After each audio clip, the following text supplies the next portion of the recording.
तो बेटा आज की इस वीडियो में हम पढ़ने वाले हैं इलेक्ट्रोलिटिक रिफाइनिंग। ठीक है।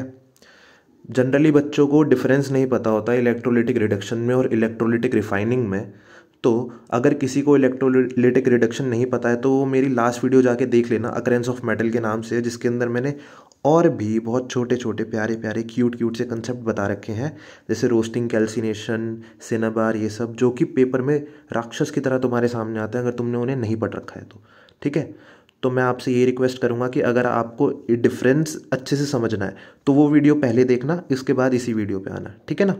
चलो स्टार्ट करते हैं हम इस वीडियो में।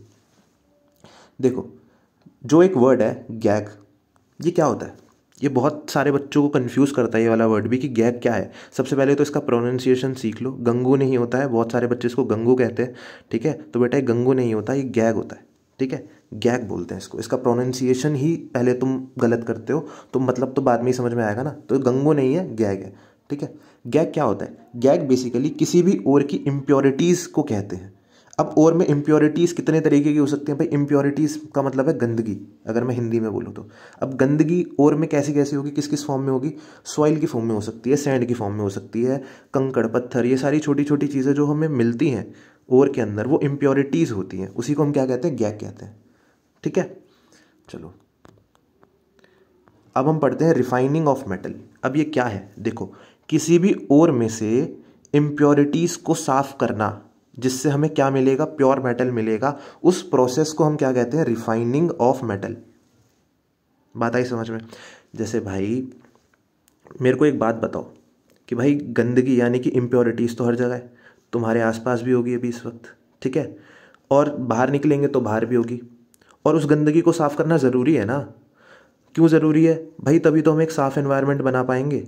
और मेरा पर्सनली ये मानना है कि बाहर की गंदगी को साफ़ करने से पहले हमें अपने अंदर की गंदगी को साफ़ करना चाहिए। ठीक है। चलो ये तो बहुत ज्ञान की बात हो गई, हम इस पे आ जाते हैं दोबारा से। देखो, जैसे भाई मैं तुम्हें एक एग्जांपल देता हूँ कि तुम्हारे दिमाग में भी कुछ गंदगी है ना, तो उसको हम क्या कहेंगे? उसको हम इम्प्योरिटी कहेंगे, उसको ही हम गैग कहेंगे। ठीक है। अब उस गंदगी को साफ़ करना ज़रूरी है, तभी आप कुछ अच्छी चीज़ कर पाओगे। और उस गंदगी को साफ़ करने के लिए बहुत सारे तरीके हम अपना सकते हैं, जैसे पापा की लात घूंसे, मम्मी का बेलन और टीचर की कोहनी। ये कुछ तरीके हैं जिससे कि आपके दिमाग की गंदगी को साफ़ किया जा सकता है। ठीक है।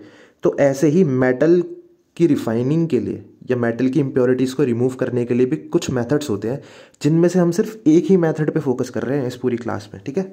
इलेक्ट्रोलिटिक रिफाइनिंग, क्योंकि पेपर में यही आनी है, इसके अलावा और कोई तुमसे नहीं पूछेगा कि किस किस तरीके से साफ़ कर सकते हैं।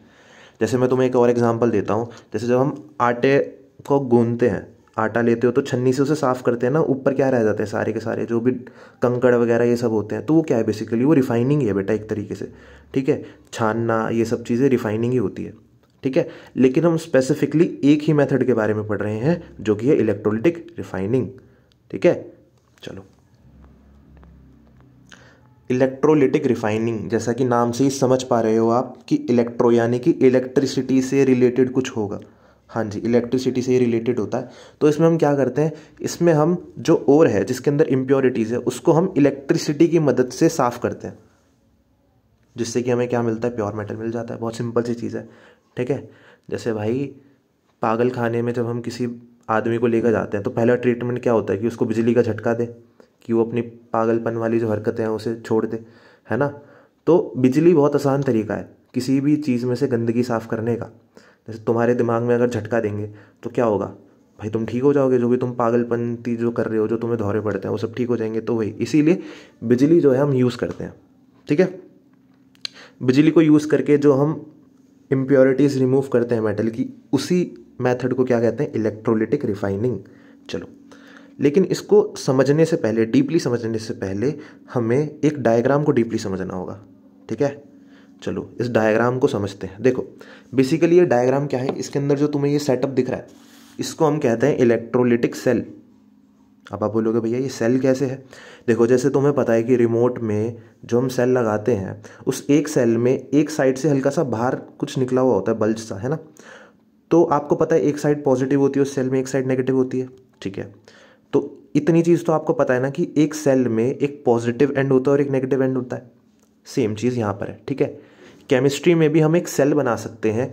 ठीक है, जिसको हम कहते हैं इलेक्ट्रोलाइटिक सेल, जो कि एक सॉल्यूशन से बनता है। जैसे सेल जो होता है जो रिमोट के अंदर डलता है, उसको कभी आप काट के देखो तो उसके अंदर से ब्लैक ब्लैक सा कुछ निकलता है, ठीक है, तो उसको हम क्या कहते हैं, उसको हम इलेक्ट्रोलाइट ही कहते हैं, एक तरीके से एक काइंड ऑफ इलेक्ट्रोलाइट ही होता है, ठीक है। तो ऐसे ही हम क्या कर सकते हैं, ऐसे ही हम एक सेल बना सकते हैं। मैंने कटोरी ली, उसके अंदर मैंने एक सॉल्यूशन डाल दिया जो कि इलेक्ट्रोलाइट का काम करेगा, और मैंने 2 एंड लगा दिए, एक पॉजिटिव एंड और एक नेगेटिव एंड, ठीक है। तो ये हमारा क्या बन गया, ये एक हमारा सेल बन गया जो कि हमने एक सॉल्यूशन की मदद से बनाया। इसमें भी क्या होगी, इसमें भी इलेक्ट्रिसिटी कंडक्ट होती है। अब हमें इतना डीपली नहीं जाना है, अगर किसी को ये बात समझ में आ गई तो अच्छी बात है, नहीं आई तो कोई दिक्कत नहीं है, पहले रिफाइनिंग करो अपने दिमाग की। देखो अब भाई 2 इलेक्ट्रोड होते हैं हर सेल में, मैंने तुम्हें बताया। तो एक होता है नेगेटिव वाला, एक होता है पॉजिटिव वाला। अच्छा, जो नेगेटिव वाला है उसको हम क्या कहते हैं, उसको हम कहते हैं कैथोड, जो कि लेफ्ट हैंड साइड पर होता है। ये लेफ्ट हैंड साइड है ना भाई तुम्हारी, लेफ्ट हैंड साइड पर हमेशा क्या होगा, नेगेटिव एंड होगा, जिसको हम कैथोड कहते हैं, और जो कि होता है प्योर मेटल के लिए। राइट हैंड साइड पे होगा पॉजिटिव एंड, जो कि होता है एनोड, और यहाँ पर होती है इम्प्योरिटीज़ या इम्प्योर मेटल होता है, या फिर मैं कोई भी और यहाँ पर लगा देता हूँ बेसिकली, ठीक है। और इसके अंदर एक ऑब्वियस सी बात है भाई, सॉल्यूशन तो होगा ना, खाली हवा में कैसे लगा दोगे आप, इतना तो दिमाग लगाओ। तो एक सॉल्यूशन होगा। कौन सा सॉल्यूशन हम इसके अंदर फिल करेंगे, इसमें हम फिल करेंगे copper sulphate solution, acidified copper sulphate solution, ठीक है। अब ये क्या है बेटा, ये समझना बहुत ज़रूरी है। देखो जो कॉपर सल्फेट है, ये जो एसिडिफाइड कॉपर सल्फेट है, ये एक सॉल्ट है, ठीक है, जो कि किससे बनता है, जो कि बनता है एक स्ट्रॉन्ग एसिड से, ठीक है, और एक वीक बेस से। वो स्ट्रॉन्ग एसिड कौन सा है, वो स्ट्रॉन्ग एसिड है H2SO4, और वीक बेस कौन सा है, वीक बेस है कॉपर हाइड्रोक्साइड। इनको जब हम आपस में रिएक्ट कराते हैं तो हमें क्या मिलता है, कॉपर सल्फेट, और कॉपर सल्फेट का फॉर्मूला क्या होता है, CuSO4। बस इतनी सिंपल सी बात थी, इतना ही आपको पता होना चाहिए। अगर आपको ये चीज़ समझ में आ गई तो हम आगे बढ़ते हैं, ठीक है। अब यहाँ पर 1-2 चीज़ें अगर आप नोटिस कर पा रहे हो तो आपको दिख रहा होगा कि ये 2 इलेक्ट्रोड हो गए, जो कि एंड होते हैं, हर सेल में 2 एंड होते हैं।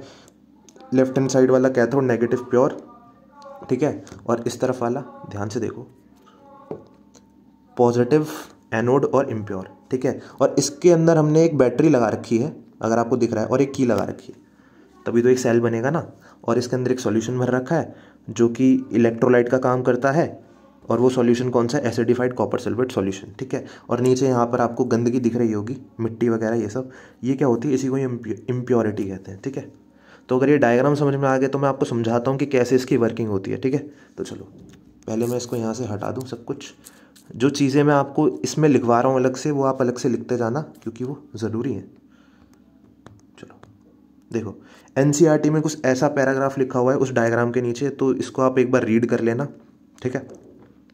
तो एक बार हम थोड़ा ऊपर ऊपर से रीड कर लेते हैं। देखो क्योंकि मैं आपको अलग तरीके से बताऊंगा, ये NCERT में लिखा हुआ है, मैं अलग से लिख कर लेके आया हूँ सारी चीज़ें, तो मैं वो आपको पढ़ाऊंगा। देखो बस आप एक लाइन पढ़ लो पहले की, वो बहुत ज़रूरी है कि बहुत सारे मेटल जैसे कॉपर, जिंक, टिन, निकल, सिल्वर, गोल्ड को हम इलेक्ट्रोलिटिकली रिफाइन कर सकते हैं। अब इसमें से हम कॉपर ही साफ़ नहीं करते, आप कॉपर को भी रिफाइन कर सकते हो, ये जो इलेक्ट्रोलिटिक रिडक्शन पढ़ रहे हो उस मेथड से। जिंक को भी साफ़ कर सकते हो, टिन, निकल, सिल्वर, गोल्ड और एक्सेट्रा। ये कई सारे मेटल है जिनको आप इलेक्ट्रोलिटिक रिडक्शन की हेल्प से क्या कर सकते हो, प्योर बना सकते हो, ठीक है। लेकिन हम बेसिकली अभी पढ़ किसका रहे हैं, कॉपर का, ठीक है। देखो सेटअप, अब ये चीज़ मैं खुद लिख कर लेके आया हूँ आपको इजीली समझाने के लिए। वो ऊपर जो था वो NCERT का पैराग्राफ था, ये मैं खुद लिख कर लेके आया हूँ, ठीक है। तो एक एक करके हम समझते हैं। तो जो एनोड था वो इम्प्योर कॉपर था, और जो कैथोड है वो प्योर है। मैंने आपको 2 चीज़ें बताई थी, क्या क्या बताई थी, मैंने आपको बताया था कि लेफ्ट में क्या होता है, लेफ्ट में कैथोड होता है जो कि क्या होता है, जो कि होता है पॉजिटिव, और इस साइड में होता है नेगेटिव जो कि एनोड होता है, ये कैथोड था। और यहाँ पर होती है सारी की सारी प्योर चीज़ें, और यहाँ पर क्या होती है, सारी की सारी इम्प्योर चीज़ें। तो ये वही कह रहा है कि जो एनोड है वहाँ पर इम्प्योर कॉपर अगर हम लगा दें, यानी कि इस साइड में हमने इम्प्योर कॉपर लगा दिया, तो इस तरफ हमें क्या मिल जाएगा, इस तरफ हमें मिल जाएगा प्योर कॉपर। कैसे मिलेगा वो देखते हैं। बस अभी इन्होंने सेटअप के बारे में ही समझा रखा है, जो कि मैंने आपको भी ऊपर बताया, बस वही चीज़ें मैंने ऐसे लिख दी हैं। तो the anode is made up of impure copper and the cathode is made up of pure copper. The electrolyte is a solution of copper sulfate acidified with sulfuric acid. वही सिंपल सी चीज़ है कि जो बीच में सॉल्यूशन भरा होगा वो कौन सा होगा, वो एसिडिफाइड कॉपर सल्फेट सॉल्यूशन होगा, सिंपल सी चीज़। चलो ये सेटअप था। अब इसका प्रोसेस क्या है, देखो, when an electric current is passed through the electrolyte the impure copper dissolve into the solution and pure copper is deposited on the cathode. ये कह रहा है कि जब अब मैं क्या करूं, अगर मैं उस सेल में से इलेक्ट्रिसिटी को पास करूं तो क्या होगा कि जो इम्प्योर कॉपर था एनोड पर, देखो इस तरफ जो था एनोड था ना, ये जो कि क्या था, पॉजिटिव था, सही है, और इस तरफ था कैथोड जो कि नेगेटिव था। यहाँ पर इम्प्योरिटी सारी की सारी इम्प्योर कॉपर था। तो ये जो इम्प्योर कॉपर है, जब मैं इसमें से बिजली चालू करूँगा, ऊपर भी एक सर्किट बना हुआ था अगर आपने देखा हो तो, जैसे ही मैं यहाँ से की ऑन करूँगा और बिजली इसमें पास होगी तो क्या होगा, ये यहाँ से जो कॉपर था वो टूट कर उस सॉल्यूशन में गिरने लगेगा, सॉल्यूशन में डिजॉल्व होगा। जैसे ही वो सॉल्यूशन में डिजॉल्व होगा उसके बाद उस सॉल्यूशन से जो कॉपर के आयन है वो चलते चलते किस तरफ आ जाएंगे, इस कैथोड इलेक्ट्रोड की तरफ आ जाएंगे। ठीक है, अब मेरे को एक बात बताओ, जो कॉपर होता है उसके ऊपर वैलेंसी कैसी होती है बेटा, पॉजिटिव होती है, +2 होती है, आपको पता ही है। तो इसका मतलब ये एक पॉजिटिव आयन है, ये पॉजिटिव है और ये वाला एंड नेगेटिव है, तो अट्रैक्शन होगी। तो यानी कि जो कॉपर का +2 आयन है वो चल के किस तरफ अटैच होगा, अट्रैक्ट होगा, वो कैथोड की तरफ ही होगा। तो बस सिंपल सी चीज़ है कि यहाँ से इम्प्योर कॉपर डिजॉल्व होगा सॉल्यूशन में, और उस सॉल्यूशन में से जो कॉपर का पॉजिटिव आयन है वो ट्रैवल करके कहाँ जाएगा, नेगेटिव वाले एंड की तरफ जाएगा, यानी कि कैथोड की तरफ, और वहाँ पे सारा का सारा कॉपर डिपॉजिट होता रहेगा जो कि प्योर होगा। इस तरीके से हमें क्या मिल जाएगा, प्योर कॉपर मिल जाएगा। प्रोसेस तो वैसे मैंने तुम्हें यहीं समझा दिया, बस वही बात यहाँ पर इन्होंने लिखी हुई है। ठीक है, चलो आ जाओ एक्सप्लेनेशन। वही चीज़ जो मैंने भी तुम्हें बोली सेम चीज़ है। The copper sulphate solution dissociates into copper ion and sulphate ion. The positive copper ion move toward the cathode where they absorb electron and are deposited as pure copper. वही चीज़ उन्होंने बोली कि भाई जो पॉजिटिव कॉपर आयन है वो cathode की तरफ मूव करने लगेगा, जहाँ पर वो 2 इलेक्ट्रॉन को एब्जॉर्ब करेगा और प्योर कॉपर में कन्वर्ट हो जाएगा। अब वो 2 इलेक्ट्रॉन को क्यों एब्जॉर्ब करेगा, क्योंकि उसके ऊपर क्या चार्ज था, +2 चार्ज था ना। तो अगर मैं इसको 2 इलेक्ट्रॉन दे दूँ, यानी कि अभी इसमें 2 इलेक्ट्रॉन की कमी है, तो अगर मैं इसको 2 इलेक्ट्रॉन दे दूँ तो ये तो कॉपर बन जाएगा। तो उस कैथोड इलेक्ट्रोड पे ये वाली रिएक्शन होती है, जिसकी वजह से हमें क्या मिल जाता है, प्योर कॉपर मिल जाता है। यही है प्योर कॉपर। ठीक है, तो इसकी एक्सप्लेनेशन थी, ये रिएक्शन थी। अब हम नीचे चलते हैं। Impurities, soluble impurities in anode pass into the solution while insoluble impurities settle down. Gold and silver impurities are deposited as anode dust or sludge. ये कह रहा है कि भाई इम्प्योरिटीज़ 2 तरीके की होंगी, एक सॉल्यूबल होगी, एक इनसॉल्यूबल होगी। सॉल्यूबल यानी कि जो उस सॉल्यूशन में घुल जाएगी, जो सॉल्यूशन में घुल जाएगी वो तो घुल ही जाएगी, उसका तो कोई रोल ही नहीं है। और जो इनसॉल्यूबल होगी, जो उसमें घुल नहीं पाएगी, वो क्या होगी, वो उस कंटेनर में नीचे जाके बैठ जाएगी। ठीक है, उसी को हम मड कहते हैं, जो गंदगी है वो नीचे जाके बैठ जाएगी। ठीक है, बस कह रहा है गोल्ड और सिल्वर की जो इम्प्योरिटीज़ है वो डस्ट और स्लज की फॉर्म में नीचे सेटल डाउन हो जाती है। तो मैं दिखा देता हूँ एक बार दोबारा से, देखो एक बार हम दोबारा समझते हैं भाई क्या हो रहा है यहाँ पे। ये रहा एनोड, यहाँ पर होता है इम्प्योर कॉपर, जो कि क्या होता है, जैसे ही करंट इसमें से पास होता है वो इम्प्योर कॉपर इस सॉल्यूशन में क्या होने लगता है, डिसॉल्व होने लगता है, और फिर उसमें से कॉपर आयन लगे होते हैं, और कॉपर आयन ऐसे चलते चलते यहाँ पर आते हैं जो कि पॉजिटिव होते हैं, और यहाँ पर वो 2 इलेक्ट्रॉन एब्जॉर्ब करते हैं और यहाँ पर चिपक जाते हैं। ठीक है, और 2 तरीके की इम्प्योरिटीज़ फिर रह जाती हैं। कुछ इम्प्योरिटीज़ इस पानी के अंदर ही मिल जाती है, पानी नहीं सॉल्यूशन के अंदर, और कुछ इम्प्योरिटीज़ ऐसे नीचे बैठ जाती है, मिट्टी की जो होती है बेसिकली, या जो भी और भी सॉइल सैंड या स्टोन के टुकड़े होते हैं वो नीचे बैठ जाते हैं, जो पानी में घुल नहीं सकते या किसी भी सॉल्यूशन में घुल नहीं सकते।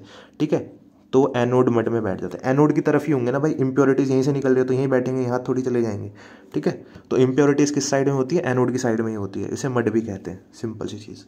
तो ये था इलेक्ट्रोलिटिक रिफाइनिंग। और मेटल को रिफाइन करने के और भी कई तरीके होते हैं, बट वो हमें पढ़ने नहीं है। जैसे एक फ्रोथ फ्लोटेशन होता है, बहुत सारे होते हैं, लेकिन हमें सिर्फ यही पढ़ना है, इलेक्ट्रोलिटिक रिफाइनिंग।